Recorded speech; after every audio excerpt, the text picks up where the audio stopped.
Welcome back my dear lovely students. जो लोग इस चैनल पर नए हैं उन्हें मैं बता दूं, I am doctor Payal Hiranwar, assistant professor of mathematics and I am teaching since 2007। तो इस चैनल पर आपको क्या मिलेगा? इस चैनल पर आपको बीएससी मैथमेटिक्स से रिलेटेड सारे वीडियो, सारे टॉपिक्स मिल जाएंगे। बस आपको जाकर प्रॉपरली प्लेलिस्ट चेक करनी है। ईच एंड एवरी टॉपिक की आपको प्लेलिस्ट यहाँ पर मिल जाएगी। So let us start with today's video. आज हम पढ़ने वाले हैं जो हमने प्रीवियस वीडियो में किया था, separation of complex number function into real and imaginary parts.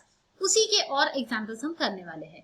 तो जिन्होंने प्रीवियस वीडियो नहीं देखा है वो या तो आई बटन पर क्लिक करके देख लीजिए या फिर आप लोग डिस्क्रिप्शन बॉक्स में भी मिल जाएगा एंड प्लेलिस्ट में भी आपको वीडियो मिल जाएगा। तो late us start today's video.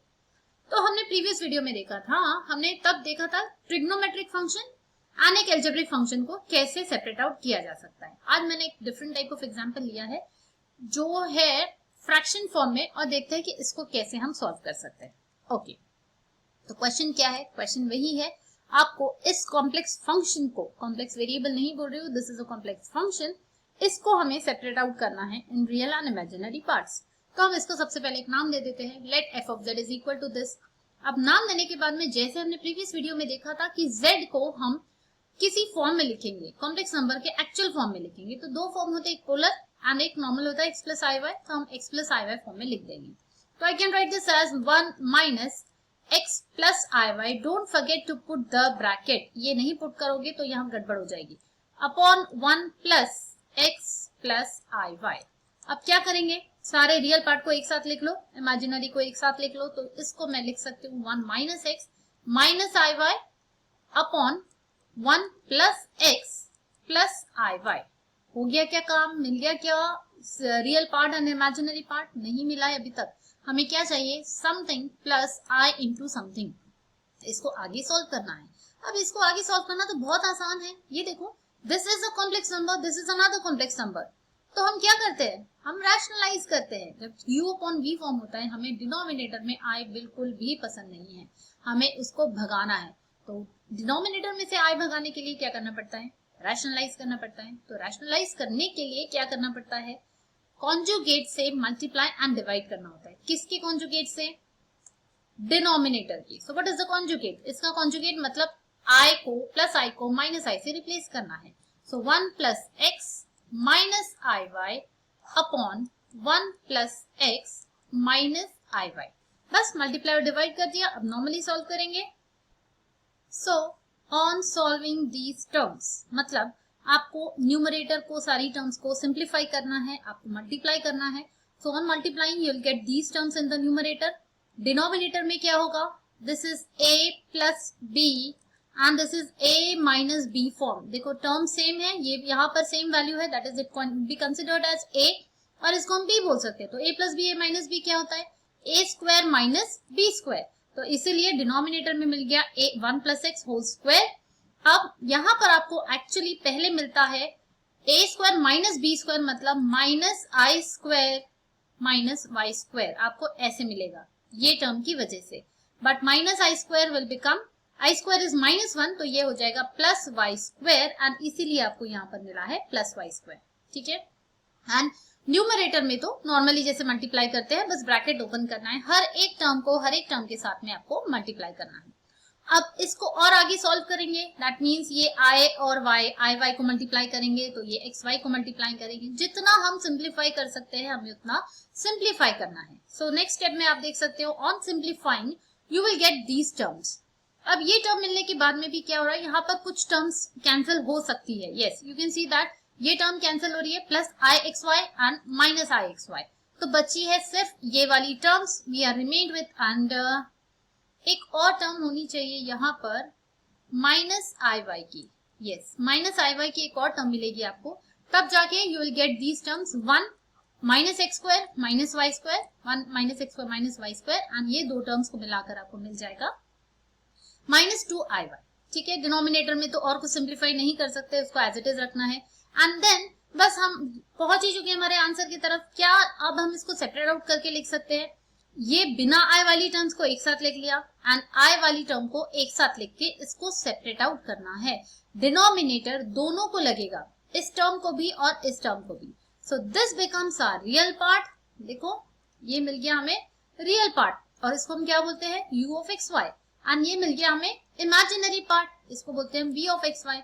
And last step में एग्जाम में ऐसे लिख के नहीं छोड़ना है आपको, यहाँ तक लिखकर छोड़ना नहीं है। What you have to mention is hence, question पूछा था आपको real part and imaginary part find out करना है, तो आप लास्ट में लिखोगे hence real part of f of z, या f ऑफ z लिखने से और प्रॉपर वे है, आपको लिखना चाहिए रियल पार्ट ऑफ, जो क्वेश्चन में पूछा था क्या था, it was 1 upon z, 1 minus z upon 1 plus z। तो इस तरीके से लिखोगे, एंड ये भी नहीं लिखना है एग्जाम में, आपको प्रॉपरली लिखना है रियल पार्ट ऑफ, वैसे ही इमेजिनरी पार्ट ऑफ। तो रियल पार्ट में ये वाली वैल्यू आ जाएगी, that means this thing, and imaginary part में ये वाली वैल्यू आएगी। आई के साथ लिखोगे क्या, नहीं, आई को छोड़कर ये बाकी की जो टर्म है, this will be your imaginary part. ठीक है, I hope it is clear to all of you. एक और एग्जाम्पल ले लेते हैं ताकि अब पूरी तरीके से आपकी आइडिया क्लियर हो जाएगी। ठीक है, okay, this is not of that type, ये थोड़ा अलग टाइप का एग्जाम्पल है, बट ये लेना जरूरी है because it is important from your exam point of view. तो इसमें क्या पूछा गया है, यहाँ पर हमें दिया है cos hyperbolic of alpha plus I beta is equal to X plus I Y, मतलब ये गिवन है, इफ के बाद जो भी होता है वो गिवन होता है, देन के बाद जो भी होता है वो हमें प्रूफ करना होता है। तो ये गिवन है और ये हमें प्रूफ करना है, this A part and B part. तो गिवन के साथ स्टार्ट करते हैं, let us start with the solution. हमें ये चीज प्रूफ करनी है। ठीक है, तो जो गिवन है पहले उसको लिख लेते हैं और देखते हैं क्या हम उससे कुछ, क्या हमें कोई हिंट मिलती है। Okay, so I can write this as, ठीक है, ये गिवन है। ठीक है, अब क्या करना है, हमें यहां तक पहुंचना है। सबसे पहले गिवन में हमें जो दिया है, क्या हम उसको सिंप्लीफाई कर सकते हैं। हमारे पास कॉस हाइपरबोलिक का कोई फॉर्मूला है रिलेटेड टू नॉर्मल कॉस, क्या हम इसको कन्वर्ट कर सकते हैं, कॉस हाइपरबोलिक को कॉस में कन्वर्ट कर सकते हैं, बिल्कुल कर सकते हैं। हमारे पास एक फॉर्मूला है cos hyperbolic z is equal to, क्या बताया था हमने, उसको इस तरीके से लर्न किया था कि cos of I Z is equal to cos of hyperbolic z। तो ये उल्टा भी तो चलेगा ना, मतलब कॉस हाइपरबोलिक भी तो ये होगा। तो कैसे याद रखने को कहा था कि आई चला जाता है h आ जाता है, आई चला जाता है h आ जाता है, तो अभी इसका उल्टा करना है। यहाँ पर h है तो h चला जाएगा, i आ जाएगा, तो i z लिख सकते हैं हम इसको। तो अब हमारे पास z की जगह क्या है, we have alpha plus I beta.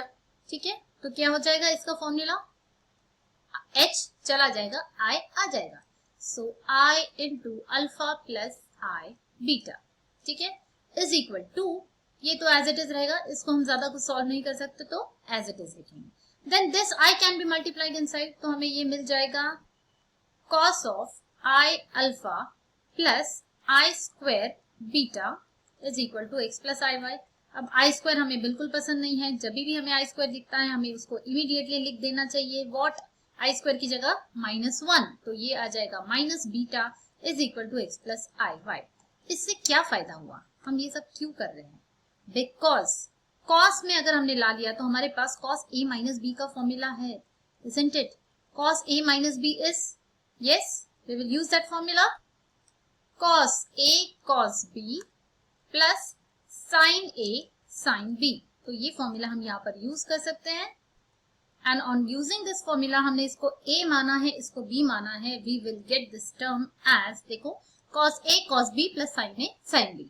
ठीक है, अब ये मिलने के बाद क्या करेंगे, वापस ओरिजिनल हमारे हाइपरबोलिक फंक्शन पर जाएंगे, मतलब हमें इस टाइप का मिला हुआ है।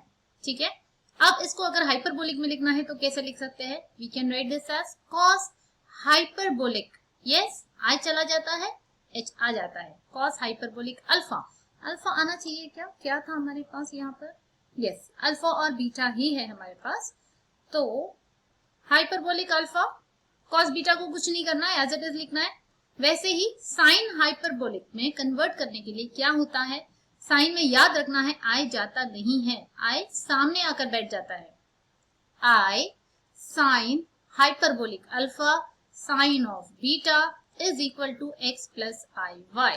ओके, अब देखो क्या मिल रहा है हमें, हमें यहाँ पर एक रियल पार्ट मिला और एक इमेजिनरी पार्ट मिला, that means can we now compare the real and imaginary parts. अगर मैंने यहाँ पर कंपेयर किया तो मुझे वैल्यूज क्या मिलेगी, On comparing real and imaginary parts, I'll get x is equal to, क्या मिलेगा यहाँ पर, x can be written as x is equal to cos of hyperbolic alpha cos beta and y is equal to sin of hyperbolic alpha into sin beta. ठीक है, अब इसको दे देते हैं equation number 1 and equation number 2. जितना solve करना था उतना सॉल्व कर लिया. अब जो प्रूफ करना है उसकी तरफ आगे बढ़ते हैं. हमें प्रूफ क्या करना था, x square upon this plus y square upon this is equal to 1. अब हमारे पास x की वैल्यू है, y की वैल्यू है, क्या हम इसमें पुट कर सकते हैं? बिल्कुल पुट कर सकते हैं. देखते हैं ये पुट करने के बाद में 1 आता है या नहीं. So we will consider. ठीक है, हम कंसिडर क्यों बोल रहे हैं? बिकॉज हमें अभी मिला नहीं है, इक्वल टू नहीं 1 लिखने वाले, हम उसका लेफ्ट हैंड साइड कंसिडर करेंगे. Left hand side is equal to क्या था, it was x square upon cos of hyperbolic square alpha plus y square upon sine of hyperbolic square alpha. और हमें ये प्रूफ करना है कि दिस इज इक्वल टू 1. तो हमने लेफ्ट हैंड साइड से शुरू किया. अब हम क्या कर सकते हैं, x स्क्वायर की वैल्यू पुट कर सकते हैं. What is x square? It is cos hyperbolic alpha and because it is square, x square है तो ये हाइपरबोलिक स्क्वायर हो जाएगा इनटू cos स्क्वायर बीटा हो जाएगा upon cos hyperbolic square alpha as it is. वैसे ही y की वैल्यू पुट करेंगे, that is sin hyperbolic square alpha into sin square beta upon sin hyperbolic square alpha. ठीक है, अब आप देख सकते हो कि यहाँ पर ये कैंसिल हो जाएगा. This will get cancel with this will get cancel with this. तो मिलता है हमें cos square beta plus sin square beta and we all know that sin square plus cos square is equal to 1. तो यही proof करना था हमें कि this value is equal to 1 and we have got the required result. ठीक है, अब बिल्कुल उसी तरीके से this will be your homework part. इसमें आपको क्या करना है, बस इसमें वैल्यूज पुट करनी है एंड माइनस करना है. You will automatically get this answer. ठीक है, I hope you all will be able to solve this. नहीं कर पाओगे तो मुझे कमेंट करके बताना. I will make a separate video over this, but I think कर लोगे क्योंकि बहुत इजी है. So this is all for today's video. I hope ये सारे टॉपिक्स हम जो पढ़ रहे हैं आपको समझ में आ रहे होंगे. आप कमेंट करके मुझे बता सकते हो समझ रहा है या नहीं समझ रहा है. And do like the video अगर आपको समझ में आया होगा. एंड अगर चैनल को सब्सक्राइब नहीं किया है अभी तक, जरूर से कर लेना. It will be very very helpful for you. And ये चीज आपको ना एग्जाम के टाइम पे रियलाइज होगी कि ये कितने हेल्पफुल हो गए आपको वीडियोस. ठीक है, तो मिलते हैं नेक्स्ट वीडियो में. टिल देन खुश रहिए एंड मस्त रहिए.